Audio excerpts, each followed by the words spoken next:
In this video, I'm going to show you how to change download location in Microsoft Edge. So firstly, click on Start and type Edge. Open Microsoft Edge.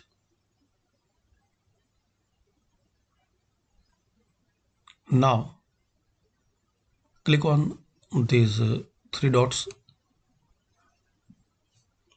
Then click on Settings.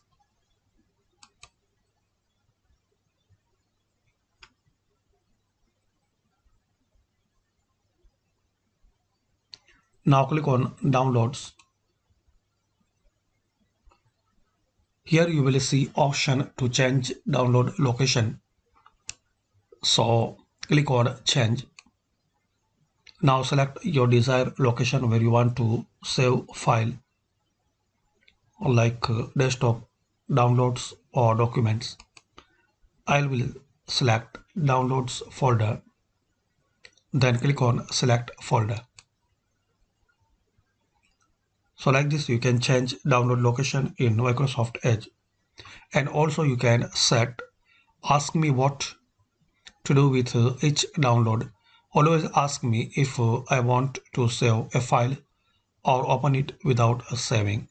So select it to on position, so every time it will ask you to save a file or open without saving. So that's it. Like this we can we can change download location in Microsoft Edge. Hopefully like this video. Thanks for watching.